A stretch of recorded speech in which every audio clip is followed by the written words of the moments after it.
നിങ്ങൾ എപ്പോഴെങ്കിലും ചിന്തിച്ചിട്ടുണ്ടോ എന്തുകൊണ്ടാണ് ചിലർ വിജയിക്കുന്നത്, ചിലർ പരാജയപ്പെടുന്നത്?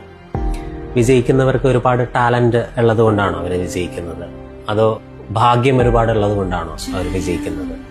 ഇത് രണ്ടുമല്ല എന്ന് ഞാൻ പറഞ്ഞാൽ, ഒരു വ്യക്തിയുടെ ടാലന്റും പിന്നെ ഭാഗ്യത്തിൽ വിശ്വസിക്കുന്നവരാണെങ്കിൽ ഭാഗ്യവുമല്ല ഒരു വ്യക്തിയെ സക്സസ്ഫുൾ ആക്കുന്നത്. പിന്നെ എന്താണ് വിജയിക്കുന്നവരുടെ രഹസ്യം? It is nothing but your mind set. ആളുകൾക്കിടയിൽ രണ്ട് ടൈപ്പ് ഓഫ് മൈൻഡ് സെറ്റ്സ് ഉണ്ട്. ഒന്ന് fixed mind set and another one growth mind set. ഒരിക്കൽ തോറ്റുപോയാൽ ഇനി എനിക്കതിനാവില്ല എന്ന് കരുതി അത് അവിടെ വെച്ച് നിർത്തുന്ന ആളുകളാണ് ഫിക്സ്ഡ് മൈൻഡ് സെറ്റ് ഉള്ള ആൾക്കാർ. ജീവിതത്തിൽ ചലഞ്ചസ് അക്സെപ്റ്റ് ചെയ്യുക എന്നുള്ളത് ഫിക്സ്ഡ് മൈൻഡ് സെറ്റ് ഉള്ള ആൾക്കാർക്ക് കുറച്ച് പാടുള്ള കാര്യമാണ്.